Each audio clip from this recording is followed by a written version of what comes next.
This week's episode of the And She Looked Up podcast is brought to you by Fine Lime Illustrations.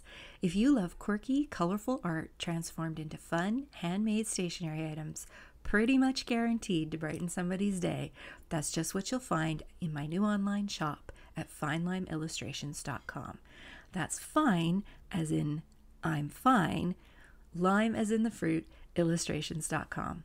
Browse the entire collection or sign up for my email list to see some behind-the-scenes peeks into my studio.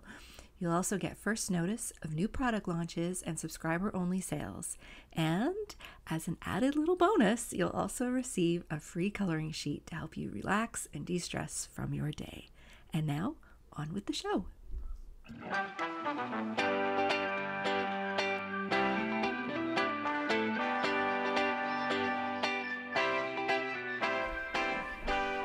Welcome to the And She Looked Up podcast. Each week, we sit down with inspiring Canadian women who create for a living.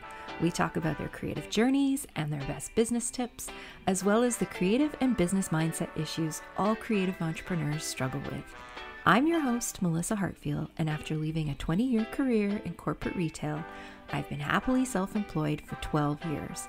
I'm a graphic designer, an illustrator, and a multi-six-figure-a-year entrepreneur in the digital content space. This podcast is for the artists, the makers, and the creatives who want to find a way to make a living doing what they love. Hello, everybody, and welcome to another episode of the And She Looked Up podcast. As always, I'm your host, Melissa, and this week I'm very excited to be welcoming Susan Diaz, the founder and CEO of Toronto podcasting firm CMP Digital, to the show. Welcome, Susan. Thank you, Melissa. I can't wait to have this chat. I am really looking forward to today's conversation. Today's episode is going to be one of those work smarter, not harder type episodes, because we are going to be talking about how to repurpose content within your creative business in order to more consistently and better market what it is you do. And I know from hearing from many of you that that is one of your biggest challenges. So it's great. We all want to be able to paint and draw and take photos, but we also want to eat. So if we want to do that, we need to get ourselves out there. Yeah. Yes, absolutely. Food is good. Food is good. Housing is good. All those things are great. But before we do that, let's get to know Susan a little better. As I mentioned, she is the founder CEO of Toronto podcasting firm CMP Digital, where they are focused on helping businesses leverage podcasts as their key marketing anchor. She's the mom of a 10-year-old, and I so want to say this in a Boston accent, wicked smart little girl who inspires her every day to simplify things and educate better, which is part of what we're going to be talking about today, simplifying things. Susan is obsessed with podcasting, and she co-hosts two podcasts, the 4 a.m. Report on what keeps marketers and founders up at night, and I have listened to many episodes of it. It's a great show. And ABC DEI, conversations around unlearning bias, one alphabet at a time. So, Susan, let's dive into the show today. So the first question I ask everybody who comes on the podcast is, did you consider yourself creative as a kid? I think so. I think so. I think not because I had any great sort of understanding of my own creativity, but I could tell that I wasn't sort of systematically oriented like many others. And then immediately I was like, there's got to be something good about this. And then I realized that I was always the person that got people to laugh first. And I was always the person who could convey my thoughts in a way that grown-ups would listen to. And so I think I certainly understood that that was creativity over any type of science or thing that I could learn from a book. And now that I look back, I feel like that was the best thing, because that's what I do till today. It's like, is the person responding? Are they leaning forward as I speak? So yeah, I did, Melissa. Now you've made me decide. I was on the fence, and now I'm like, yeah, I definitely knew it. It definitely sounds like you were. I always find that such an interesting question, because so many people who I consider to be wildly creative did not think they they were creative as a kid. So it's one of my favorite questions to ask everybody. Nice. Tell us a little bit about your background. Like where are you from? Where are you now? And what brought about the business that you have today? That's a really big question. I will try to keep it short. The where I was born in India, my parents were hugely adventuring souls, and when I was 7 years old, they moved to Tanzania for my dad had a job there, and so they picked up, packed up their two littles, and headed off. So that's the kind of spirit of adventure I think that I've taken away from them. I'm realizing now a few decades later. And so we went to Tanzania, and I was there for a while, and then when I got older, I think education got complicated in a country where perhaps some of the schools are not English and that kind of thing. So I was sent back to India to live with my grandparents. So I've lived alone and sort of thought about things from my own perspective for a very long time. So when I was 20, I got married to Mr. Wrong, and headed off into the world to do my own thing. Got divorced a few years later, did a whole lot of fun jobs. I've always been able to employ myself or keep myself employed with writing, um, either as copywriter in agencies, account planning, PR writing. It was always like, in what way can I monetize my artistry, which was the foundation of it has usually been writing for me. So that's kind of what I did. And I moved around a bit. Then I met I keep joking, my current husband, in case anyone gets cocky around here. Keep them on their toes, exactly. So and then as things got more serious and structured between us, Canada wasn't on his plans because he had family here, and that sounded like a terrible idea, because it was like, why would we live in the cold? Like, we're people of the tropics. Like, so but we moved here, and funnily enough, the people who have the maximum shall we say objections become the biggest evangelists, and that's what I became the second we landed here. I'm like, I am never leaving. Never leaving. And so this is sort of home. So along the way, my like I said, my career side of it has always been, I worked for a bunch of large agencies and a bunch of large corporations, and then when I came here, and you've decided to make this big leap in life to move to a whole other place. And then that was the same time that I was like, oh, look, we also have a child, Yeah. and all of that kind of stuff makes you rethink some things. So that's when I decided I wanted to be entirely self-employed. So I took a couple of detours, but right now I'm sort of in the space of, this is me. I am creating material that you could potentially, like, let's call it content or art or craft or whatever it is. I'm making something that means something. It's easy for me, and I make a living out of it. So that's kind of where I'm at with my craft. It is a company. I do employ people, but I think for me, it's always been, how can I take what I'm good at and have enough? Yeah, and I think that's true for so many people. I always love hearing how people became self-employed, because it's everybody has their own reasons for doing it. But what was it about podcasting that made you decide this is where I want to focus? Is that relatively Um, new for you, or it is, it's something that it's a niche that we've sort of defined in the last 3 years. And as most good things go, it was not my idea. Um,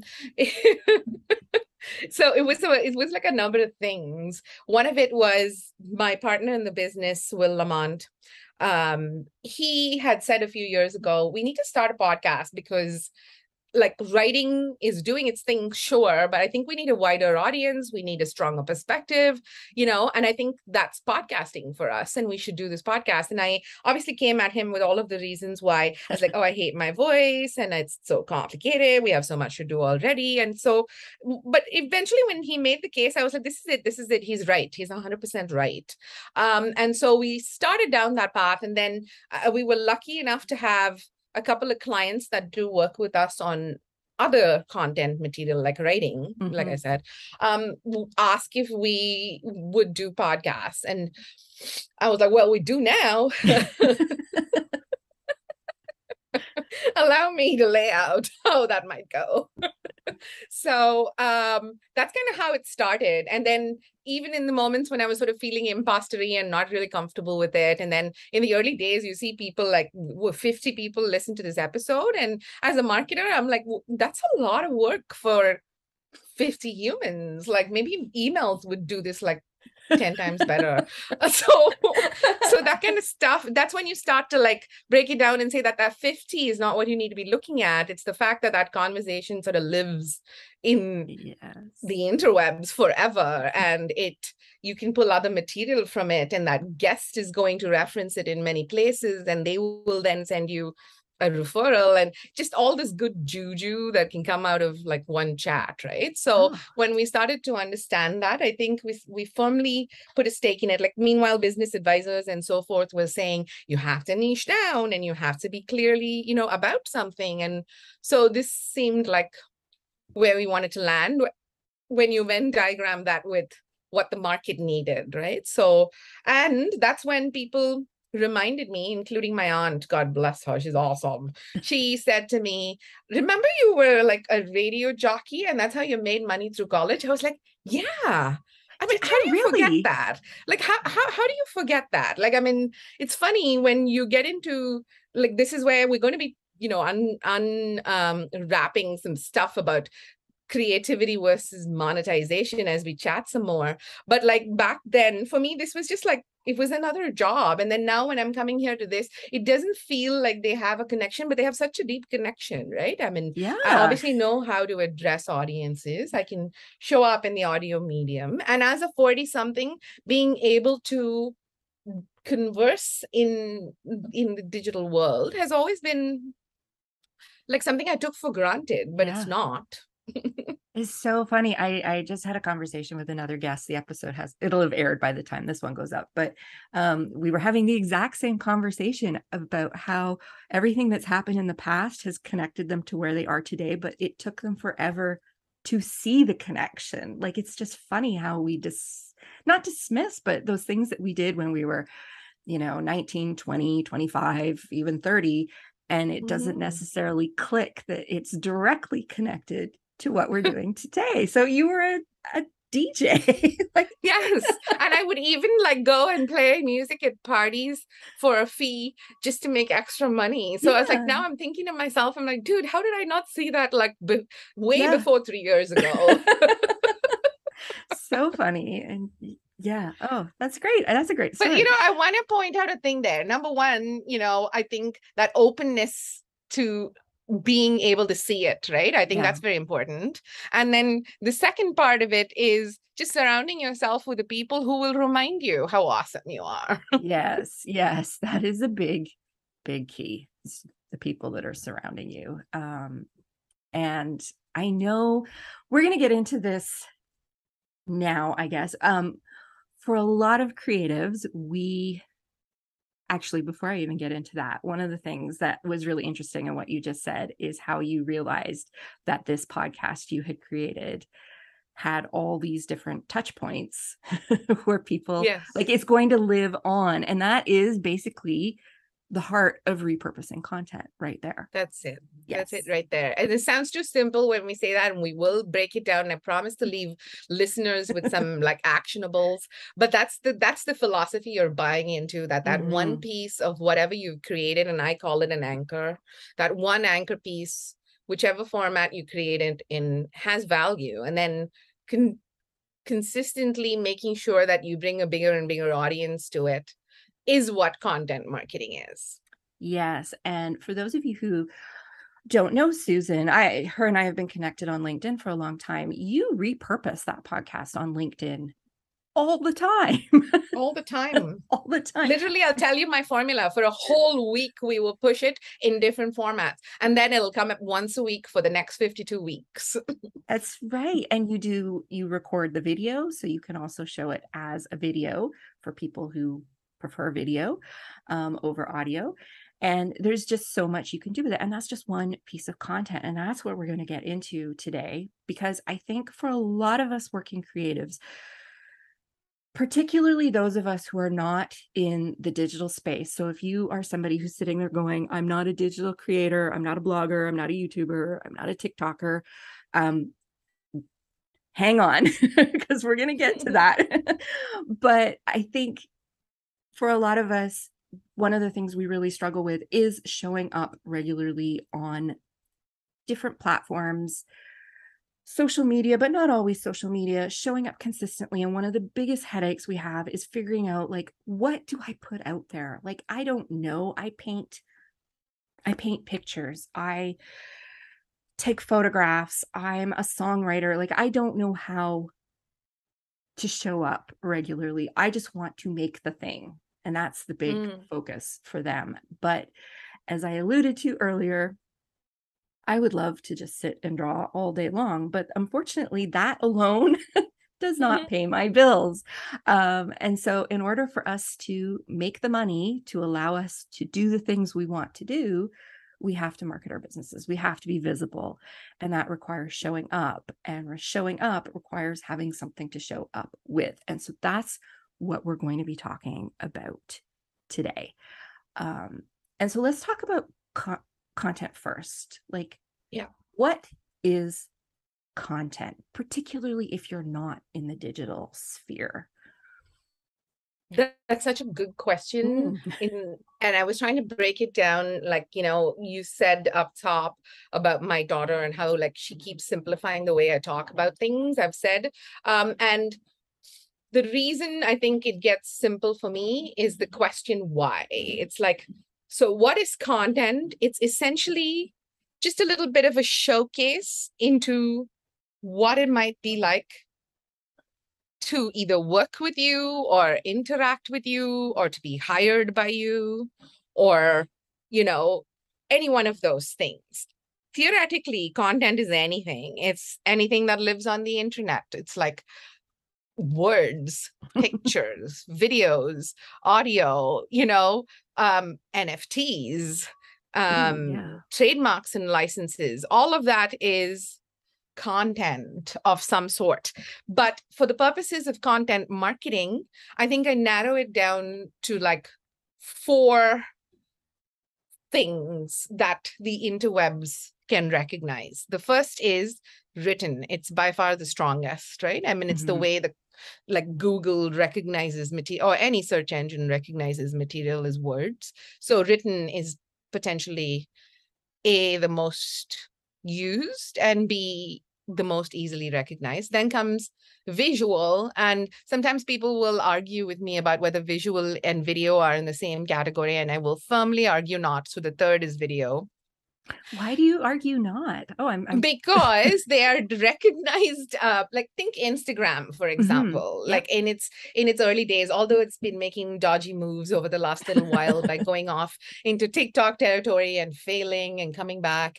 But we liked Instagram when it was born because of the beauty of the images. It was static images. You took a quick look at somebody's life or day or lunch, and you felt a little bit better, right? So there's beautiful value in that. And I think that's kind of gotten lost because everything is faster, moving picture, whatever. But there are different genres. For the purpose of repurposing, especially, we have to remember that a still can do a lot for you. A picture is worth 1,000 words, is not said for no reason. Okay. And my caveat is, like, a GIF, a good, well-timed GIF is worth 10,000 words.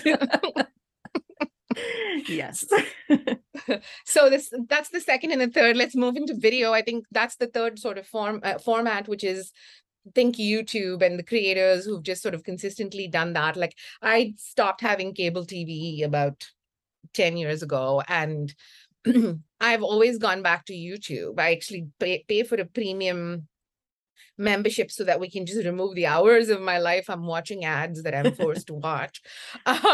So that YouTube creators did video some serious justice for the last little while. So I think if you are that way inclined, if you find yourself as a creator often pulling out your camera to shoot a quick video for posterity, not for content, then that might be your medium, right? Because there's some options and we can break those down.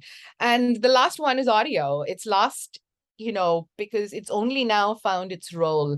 Podcasting was sort of born, I think, in like high production value with music artists and, radio folks and stuff using it. So I think it's changed a lot and become democratized in the last decade. And with the pandemic, suddenly, I mean, look at us right now. We're having this conversation entirely by the power of our voices. And I think people are starting to see that and starting to see that there's a level of engagement and intimacy and depth that's achieved through that medium, which the market has room for. So those are the four things is what content essentially is a way for you to showcase yourself, your artistry, your craft, your business, whatever it is, in one of four formats, either the written word, the audio, the video, or static images. I love the word showcase, the way to describe it. That's not a word I've ever heard used to describe content, but I love that because it's perfect for our purposes of what we're talking about today. Yeah. It's an art, right? I mean, like everything we're doing today, whether you're building a piece of software or you're building a florist store brand, it's all art, I think. We are the people who probably started out as kids being slightly different and slightly not sure that we fit in. But here, like the world is ready for your talent. This is my motto in life, is that we are all creative. We're all creating, whether we realize it or not. We are all creating. It's just sometimes we get stuck in the idea that creating is painting or drawing, but it's so much more than that. So yeah, I love that. Showcase is a great way to say it. So, okay, so we've identified these four main forms of content. One of the phrases I hear the most is, I hate creating content. It's exhausting. I just want to make the thing. And as I've mentioned before, as business owners, we need to eat, and that requires marketing our business. So I think it's important to note here that you don't need to create all four forms of these content. I think that would be fair to say. Definitely not. Yeah, I think you will give up in the first day and leave.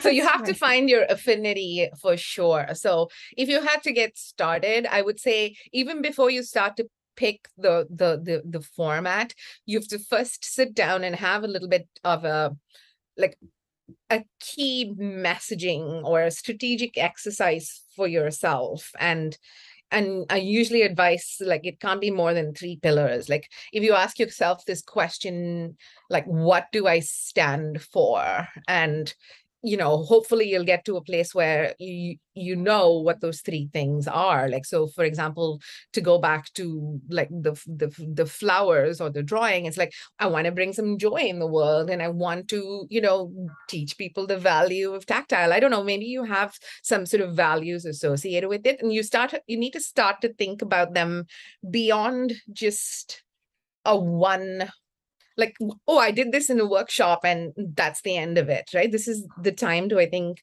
apply it. It's like, when I show up in the world, what do I want them to be known for? Or what do I not want people to know me for? And in my case, over years and years of breaking it down, I was like, I want to be known as that person who left people with a smile. Like, I want to be that person who can make people laugh. And I want to be that person who people came to for like answers because they knew I'd have one. I was like deeply trustworthy and, also able to think on my feet if you woke me up at 4 a.m. And that's why my podcast name,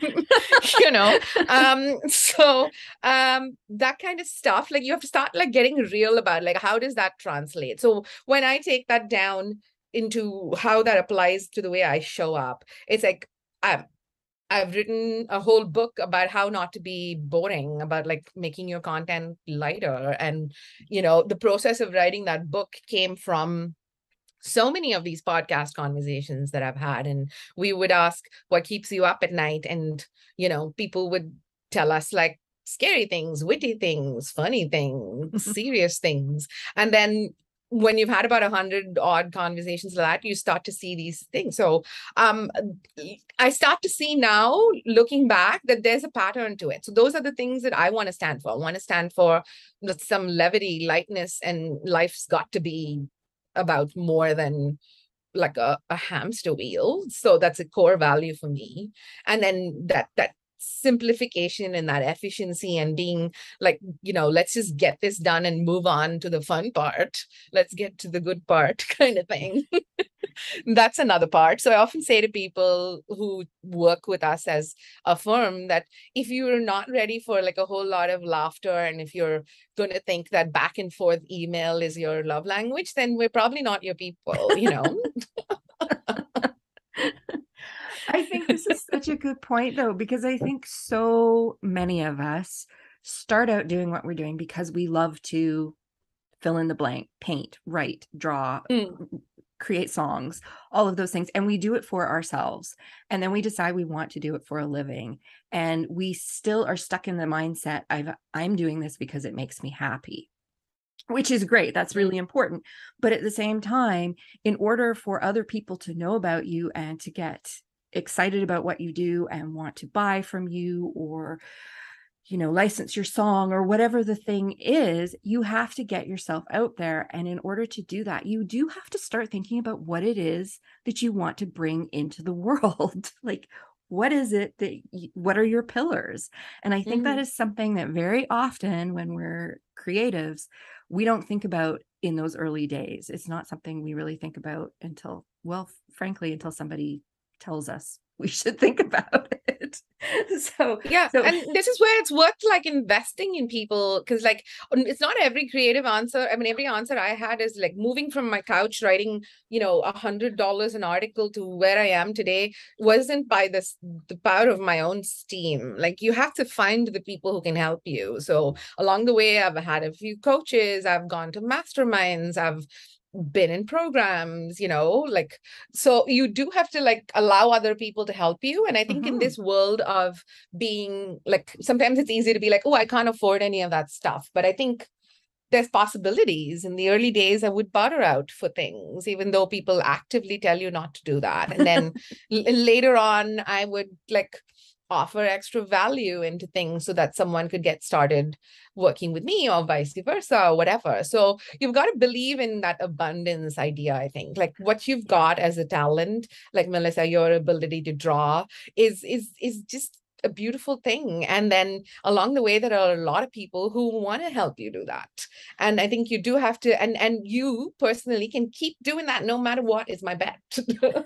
So there is abundance in the whole equation, and I think we forget that sometimes. And we do, yes, and you're so right.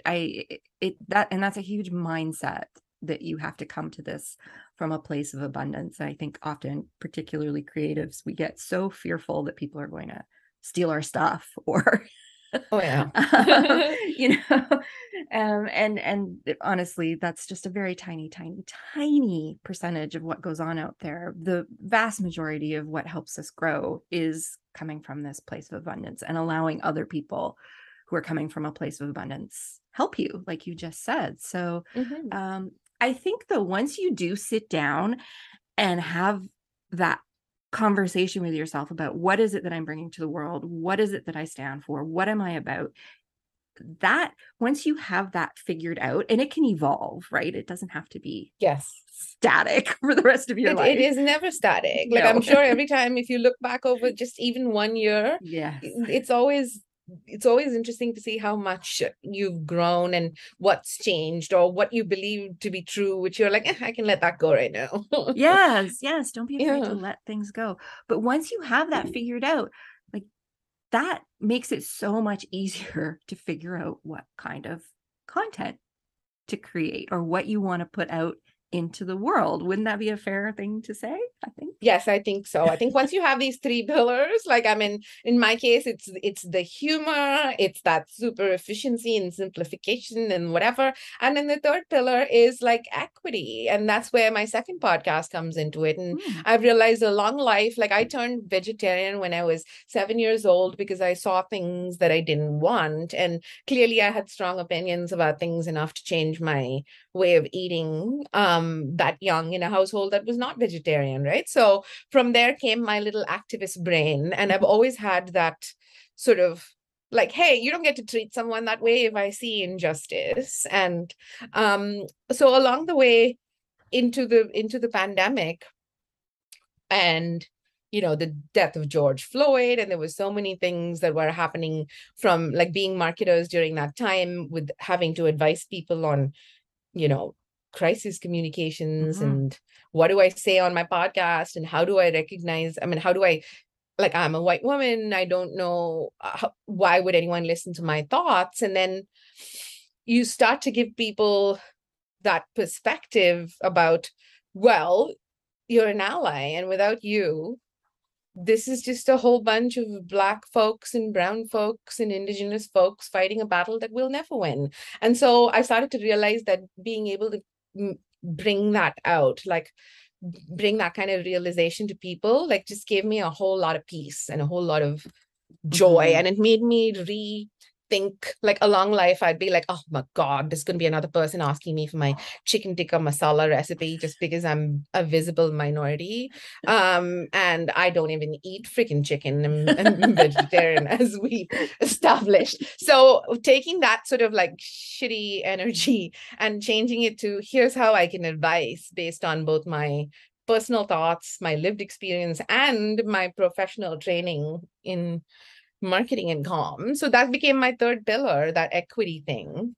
So if you look into all of the stuff that I post, it will always relate back to those three things. It's either about smiling in some way, making you laugh, or I'm pitching you something to do with podcasting because I truly believe, that's the hill I would die on.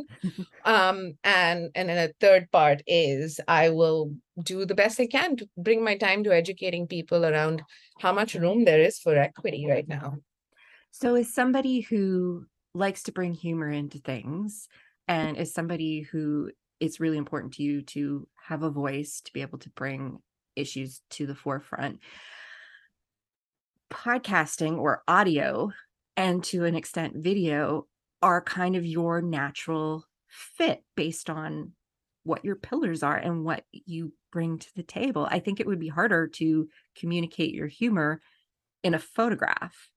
It is. Yes, I mean, you could probably do it, but it wouldn't we try, but it is not our lead medium. No. That's, I think, the second point. So we were like talking about, okay, first you've got to define the three things that you stand for. And then the second is you got to figure out what your natural affinity is. And this is where you're like, and it's counterintuitive sometimes. It's like what you're good at may not be what you want to do. And this I hear a lot about video, especially where people are like, oh, I'm like, you're so good at video, and they're like, oh, I hated it and it took me 18 tries. Then yeah, perhaps not. Because you do have to like it. I think from experience I can tell you that my preference would have been none of it. My preference would have been sitting in a hole and writing things behind a screen. But I got lots of people who pointed out to me that I showed up really well when people could see my facial expressions, or because my way of delivering things is deadpan or whatever. So, and then I started to hear them, right? And this is a big part. So this is a research phase, I think, is the second one, is like you really hear what people have to say about you. So maybe even solicit some of that from people. It's like if you're a sculptor and there's galleries that are your audience and you hate talking to people, then like maybe just see if someone can interview those gallery folks and just give you some insights into how they want to be spoken to. Like maybe they just want like a deeply calming slowed down video of you sculpting, which Mm. is not a whole lot of work if you have someone show you how to set up a tripod and do either a sped up or a slow down video. So there's like a lot of technology as well that we mustn't dismiss at this Yes. point. Like life can get really easy right now if we just choose. So 3 messages, 1 channel, and then, see how to grow from there is probably what I would say. If you like, I hate it and I don't, it becomes difficult for me. This is where you start. There has to be some structure to your effort. So this is probably what you want to think about. Yeah, I think that's very true because I think a lot of us come into it with a very negative mindset from the get-go. Like it's hard. It's going to take a lot of work. I'm going to need to buy equipment. I got all these things. It's going to take up time. It's going to take away from me being able to create. We're very good at finding excuses to not do something that we don't want to do or that we're afraid of doing. And I think part of that is there's some fear there of showing up publicly. Mm-hmm. I think a lot of us would just rather, work in our little studios and not pop our heads out. If we, like you said, you would just sit there and write if you could. So there's a fear there, but there's also some of that fear comes from just the unknown. Like, is it really that hard to film a slow motion video on your iPhone? Because we don't know what's involved.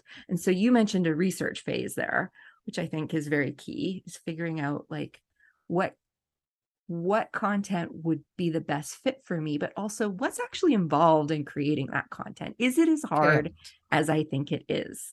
Because it's probably not.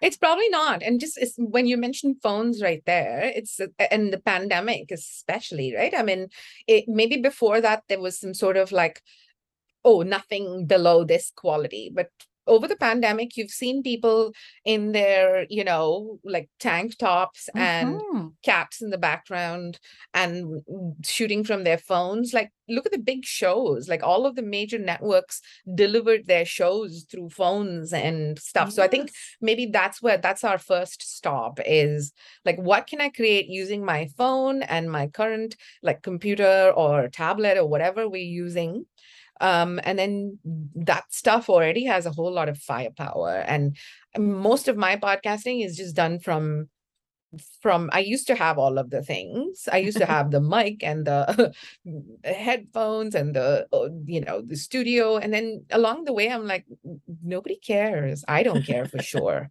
Sounds the same to me. It really does.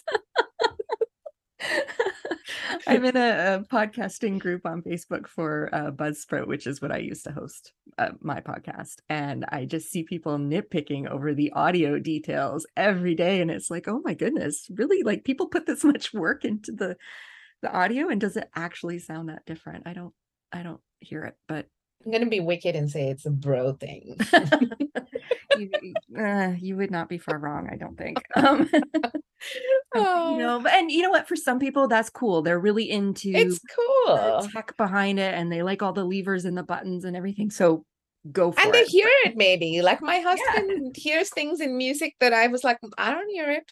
I Oh, mean, it might. so it could be. Absolutely. And if that's your thing, that's cool. You can do that. But don't let conversations like that, if you see them happening online, don't let them intimidate you into thinking like, oh my 100%. God, I can't do this. I don't have all the buttons and levers. I don't have soundboards. I don't have, fancy lights and everything. And one of the things that you mentioned as a content pillar is writing. And you know what? We've all been writing since we were like 4 or 5 years old. It's just a piece of paper and a pencil. Like it It does not have to be involved at all. no. Like you can bring a few things, and and here's maybe some of those examples of how you could like break that down if it's those mediums. So if you are sculpting, and maybe that's a video. So if you're in maybe like flowers or food or whatever, like photographs are your friend, and Mhm. then how do you reuse them? Well, thanks to all of the templates that you have these days, and this is going a bit into the channels. Yeah, let's do If you that. are interested in, for example, TikTok or Instagram or whatever, they have so many templates that you can just sort of use, right? It's like upload 4 things, 4 photos, and it'll form it into this this, like, I don't know, little tourism video for your craft. Oh, that's a So good way there to say are, it, a tourism video. Like that's yes. But yeah, you're absolutely right. A template, all of a sudden you've got 4 still images that become a video. that's it. So you do have to like start that way. And don't let, again, going back to that point about don't let anyone else intimidate you. Like that big influencer with 1.5 million and like a $50,000 team who takes care of doing it is not your current concern. No, and we just talked about this on an episode. Like we have to leave this mindset behind. Perfectionism is not interesting. Nobody's interested in perfect. So just don't worry about whether it's perfect or sounds perfect or looks perfect or all that, because that's not interesting. It's No, not. it's not. Just showing people a little bit. I mean, the beauty of creative is that you can find a way to visually represent it in one way or another. Like whether you're, even for someone like me who's a writer, and you're like, how do you represent that? Like, well, you can, like a short paragraph, like a well-written turn of phrase, like a picture of the my favorite lines of some book, um glasses to show you that I read all the time. It's just thinking a little bit more than I am trying to peddle my craft into. Mhm. You will receive again, going back to that showcase, this is a bit of the experience instead of anything else, I think. So starting to think about how you can represent it. And again, let's go to frequency for a second. It doesn't have to be all the time. Many people try to do a whole lot of it. You don't have to. I think just saying I would want to start with at least 10 times a month having some sort of presence. And then how do I do that? Like, and this goes straight to like one of those tips and tricks or hacks or Mhm. practice or whatever you want to call it. Batch produce, like do it at Yes. one shot. That's, I think, the biggest favor you can do for yourself if someone else is not involved. And then the next tip or hack, if this is still feeling hard, is co-creation. Mhm. I've always believed in the value of a wingman slash wing Yeah. person. And I'm like, I will go to the hardest battles if I have a wing person. So it's worth thinking about, like, if you're that, florist, then is there a farm that you can sort of like Yes. co-create with? Because now people are doing some super cool things. Absolutely. So yeah. Absolutely. No, that's a great suggestion there. So, and I think it's important to remember that creating that one, I mean, the whole point of this conversation is repurposing content. So you create that one piece of content, and then there's so many different ways you can repurpose it. So let's say that somebody chooses writing as their Hmm. medium, and they understand that, if they start a blog for their art business or whatever, and they decide I'm going to start a blog, I'm going to write blog posts, I know that can help me get found through SEO, so that will help my business in that sense. But you've written this great blog post on, I don't know, let's say the tools that you use to create large scale canvases. What Yeah. else can you do with that blog post, because that's a significant piece of content right there. Yeah. So what I would probably say in that case is you want to start breaking it down for yourself in the back end before you post or decide who where. So like maybe this tools thing talks about 10 tools, right? And Mhm. you're like, oh, let's keep it shorter than that. Let's say it's 5 tools you've got in there. So your big piece, this is the anchor, your piece on the 5 tools is your anchor. Now from it, the first thing to do is to snippet it out into shorter pieces of writing if you can, because the world lives on sound bites, right? So Yes. your 5 tools, you want to just be like, okay, so the first thing you need in order to do blah blah blah with the canvas is this. So you may want to break it down into 5 smaller, like, not even 100-word kind of shorter snippets. So the way you would use this is, if you were video friendly, this is the kind of thing that you can do just speaking to your camera directly, kind of videos, whether it's for Yes. Instagram or for TikTok or for one of those things. So it's not just going to live in that written form, which you could tweet if you wanted. If that's, I don't know a whole lot of creatives who love Twitter, but it's possible. There's a few out there. Yeah, for sure. There's a few. But so there you go. You've got some Twitter, and then you've also got the possibility of these short direct to camera things. So that would be like, this is when I'm saying batch produce. So if you're going to do the Yeah. creation of this full article, make sure that you're giving yourself the following day or whatever, like 2 hours in which you're just going to record a couple of these into your phone. You don't have to get into the platform. Right. Do it on the phone. That's my way of constantly batch producing. So that's what I would do first. And then this text that you've got, you can, after 6 months, let's say 6 months is gone where you've put out some of this, you want to make sure that you're continuing to release it in a different way. So potentially, could you take like a canvas slide and have the headlines of these that you could use as a carousel? Like, if you have someone who's an assistant in your business who does a couple of these things, can you regularly give them 2 to 3 articles and then buy a little bit of time from them to convert all of these? So that's the visual form. And then comes, we've talked about video, we've talked about the snippets of writing, we've talked about the visual. The audio tends to sit a little bit on its own. So if you do enjoy the podcast medium, I think I would start there. Like, I would never write another blog post in my life unless it originated from something someone said in a podcast. Because I've already got the discussion. I've already like formulated views. So why wouldn't I just go back to the transcript of that conversation and then start from there? So if you are podcast inclined, I would say, like, get committed to that journey and use material. All of this can come out of the podcast. Like, written material can come out of the podcast.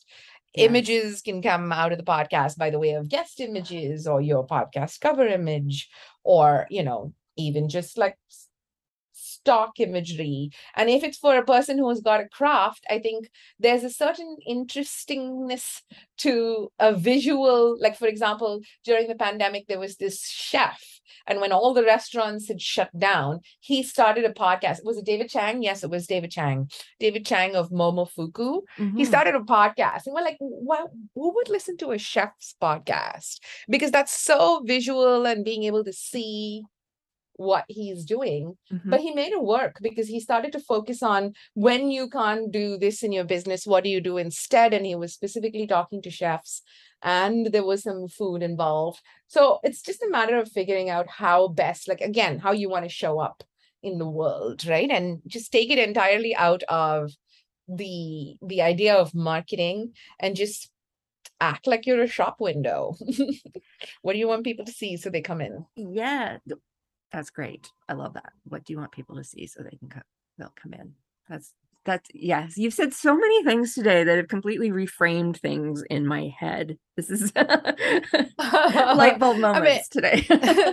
I don't mean to overwhelm the listeners either. I think it's just really thinking back to basics, figure out the 3 key messaging, figure out what's your natural affinity in terms of channel, and then really think about breaking things down and using them again. Because you've not really even gotten 100th of the people at any given time of your audience that's online, right? So if you send out one tweet or one Instagram reel and you don't hit that immediate algorithm pickup, it's probably just going to go and not be seen by anyone unless they go looking for you. So you do have to, from a repurposing end of it, just take aside your own feelings of people have seen this before or I'm overdoing it, and just be like, this is for other people to see it. Like, the intention is not to have the same person come in every day and find new material.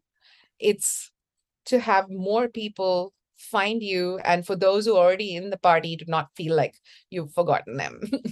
Yes, I'm just thinking of this one account that I follow on Instagram, and I think he's a TikToker. So TikTokers are really good at repurposing content on Instagram and YouTube and lots of different places. But anyway, he's a UPS driver, and his account is all about all the dogs he meets on his route. He's a dog lover. Love it. And yeah, it's a great account. It'll Love make you feel it. good. But the interesting thing about him is he repurposes content all the time. And as somebody who follows him and looks for him, I notice it, but I don't even care because the way he repurposes it, he does manage to make it look fresh. But it's like, I know I've seen that clip before, but I don't care because Yeah. it's dogs and it's fun and it makes me feel good. But, you know, he's at the end of the day, he's a UPS driver. He can't be stopping to make content every 10 seconds on his route. So he's figured out how to, you know, do montages of the different dogs he meets. Everybody knows the names of the dogs on his route. So there's this one dog called Turnip. He did an entire Cute. video of just turnip montages. So he went through his archive and pulled all the turnip clips and made a quick 30-second video. And then he posts that on TikTok and Instagram. So you can see it. He creates it as a reel, but you can also view it as a video. And so he's repurposing a bunch of clips of dogs basically over So and over cute again. and so And smart. Yeah. people love it. And so I think sometimes we get too stuck in our own mindset that everything has to be fresh and new, like you said. So, but even That as is a you, creator's perspective. We sort of feel like we're doing something yes, it dirty. is. We do. We Just always feel like it's got to, yeah, yeah. what's new? What do But I like? it's not enough, I think. Like, I mean, think about it. Like, if someone went to a gallery to look at a painting, you can't just like pass it in fleeting and Mhm. absorb what it stands for, right? You have to stand there, you have to find your best light and your best angle. You have to ruminate in your head about what the artist Mhm. was thinking. So why can't we do that with our content as well? Like, here are the different perspectives that maybe you didn't catch when you read my 5 point how to article. Like, and so here's some of the nuance that we're highlighting. Yeah, even just as we were talking, I was thinking, you know, you could turn those 5 points into a Pinterest graphic and That's throw that up it. on Pinterest. You could put them Preferably in. 25 Pinterest, because you know how Pinterest wants different Yes. images and different things. Um, Yeah, and Pinterest, we can dwell on that for one quick minute here. sure. I think that's highly underexplored for the creative business. Yes, it And I is. think the general sort of, what shall I say, the bad rap it gets in terms of just being for like teenage girls is just so false.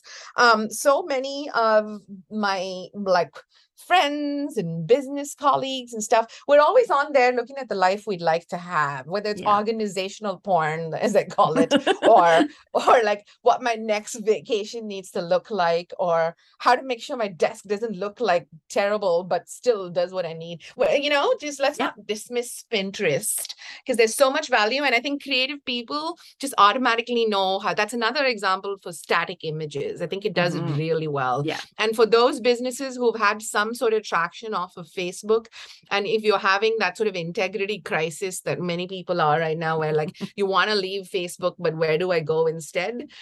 For those people, Pinterest is the answer. That's where you go instead. Yeah. And one of the most popular blog posts on my old blog was a post I did on 5 ways to bring more color into your life as coming from an artist. And Nice.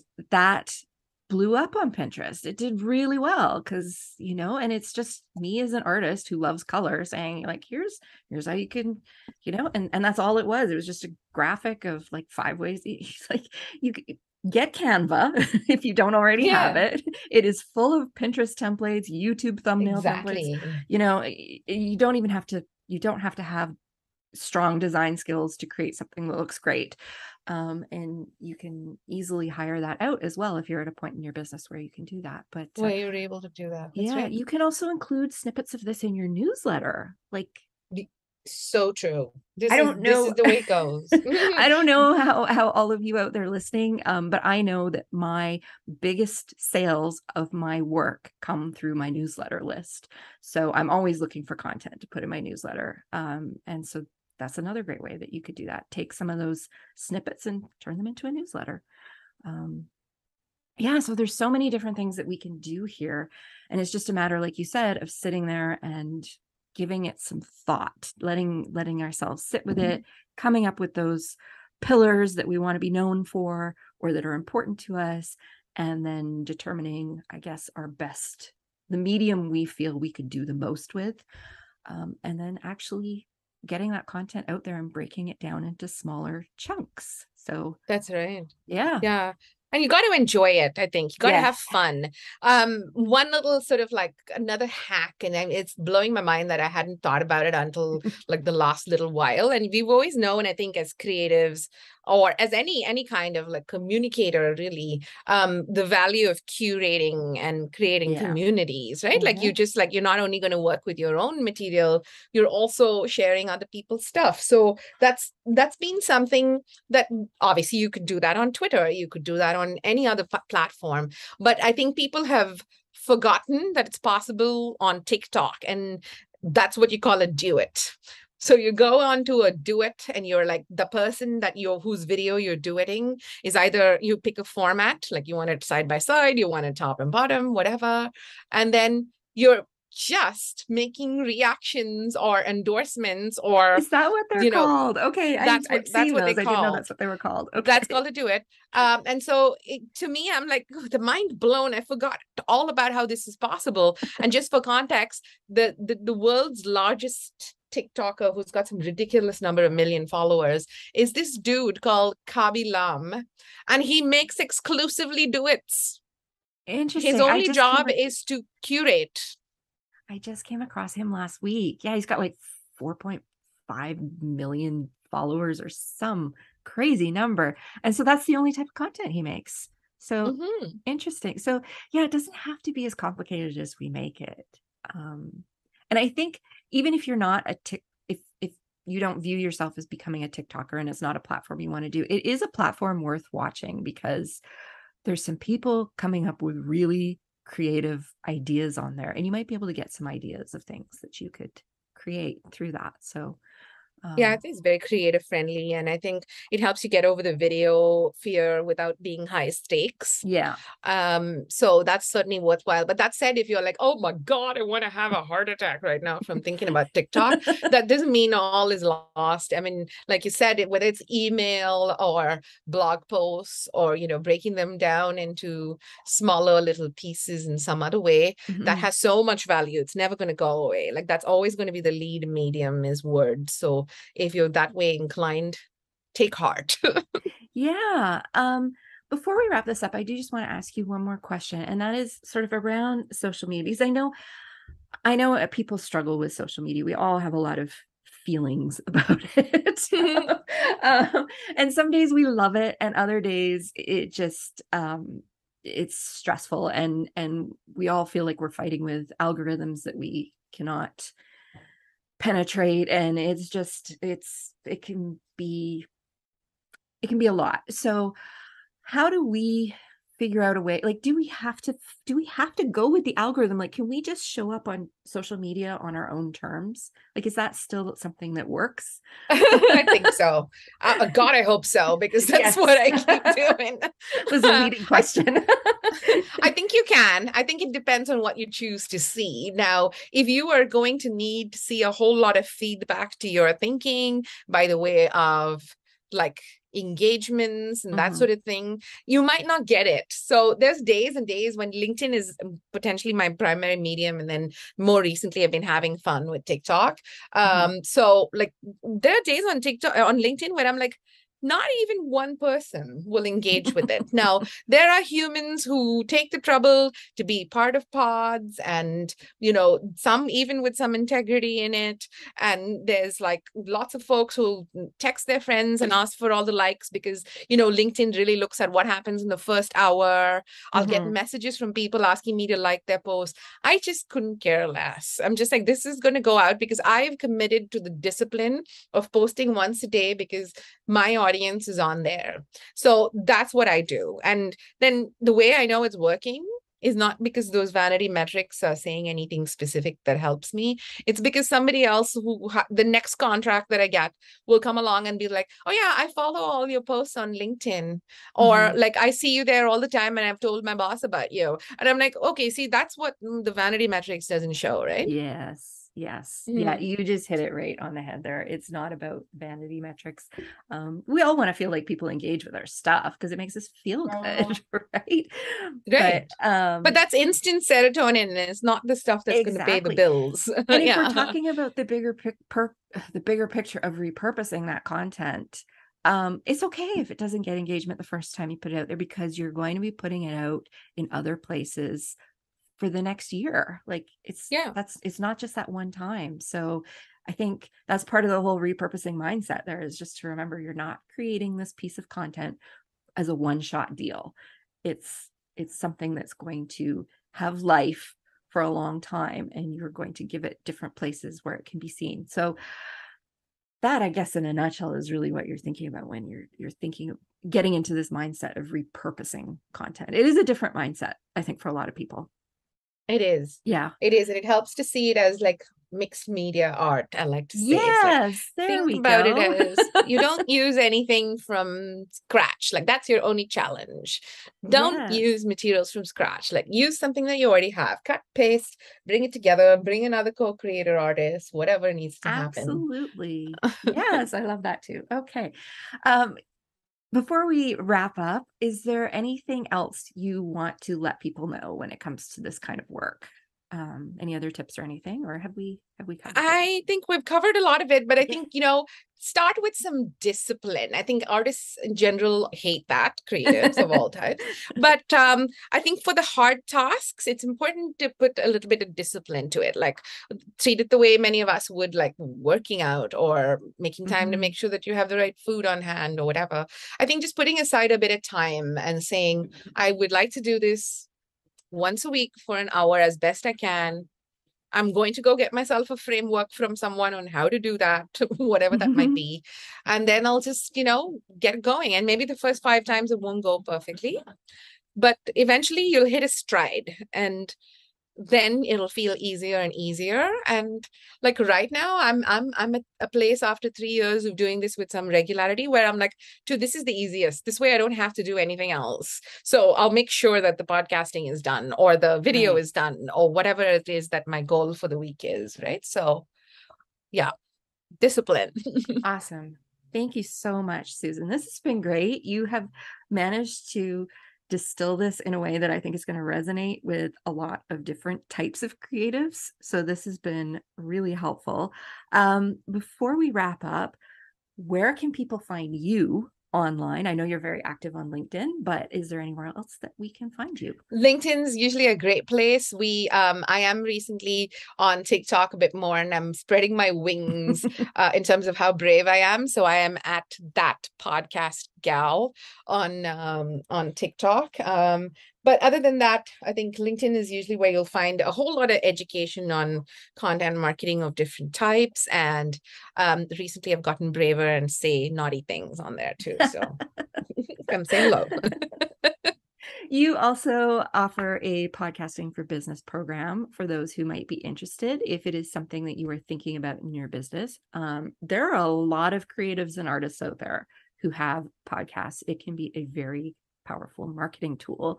And you can find that on Susan's company's website, CP Digital. And I will leave a link to that in the show notes for anybody who might be interested in that. And you have been working on a book as well. I don't believe it's out yet, is it? Not yet. It's coming out in the fall. It's called Unboring, Taking Your Marketing from Blah to Brilliant.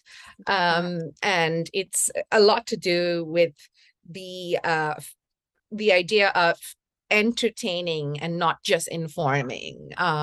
So for many of us as marketers, I think for years and years, we've gotten good at delivering the message, but it's a snooze fest. So let's fix that.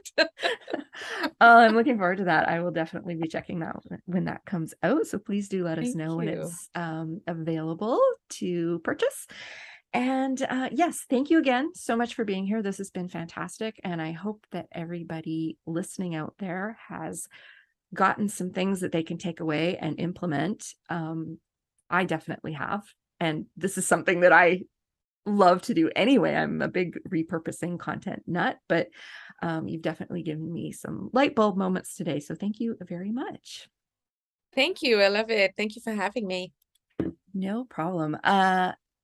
That's it for this week, everybody. I will be back next week with another brand new episode, and we will talk to you all then.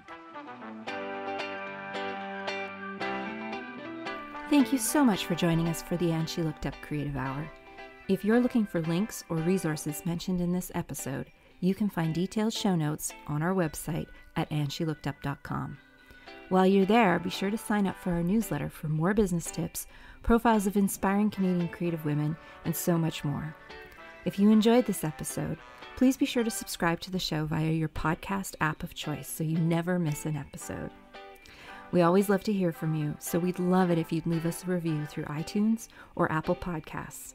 Drop us a note via our website at andshелookedup.com or come say hi on Instagram at andshелookedup. Thanks for listening, and we'll see you next week.